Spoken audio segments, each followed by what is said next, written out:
Kunnamkulam Chaitanya special സ്കൂളിന്റെ 2026-27 അധ്യയന വർഷത്തെ പ്രവേശനോത്സവം വിവിധ പരിപാടികളോടെ സംഘടിപ്പിച്ചു.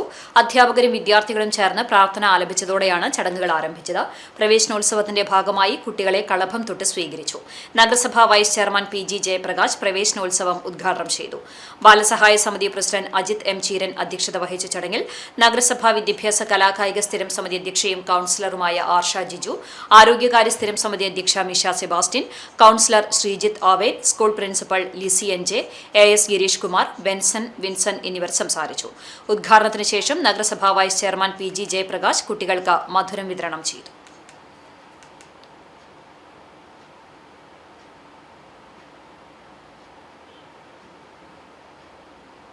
വേണ്ടത്ര സർക്കാരിൻ്റെ സഹായങ്ങളെ കൊണ്ട് നാമമാത്രമായ സഹായം കൊണ്ട് പ്രവർത്തിക്കുന്ന അജിതേട്ടനെ പോലെയുള്ള അതിൻ്റെ ബോർഡ് മെമ്പർമാർ നാട്ടുകാരിൽ നിന്ന് സംഭാവന പിരിച്ചെടുത്തുകൊണ്ട് ഏറ്റവും വലിയ സാമൂഹ്യ സേവനമാണ് ചെയ്തുകൊണ്ടിരിക്കുന്നത്. ഇത് ചെറിയ കാര്യമല്ല. ഇതിനെത്ര കണ്ട് ഒരു നഗരസഭയും അല്ലെങ്കിൽ ഗവൺമെൻറ്റും സഹായിച്ചാലും മതി വരില്ല.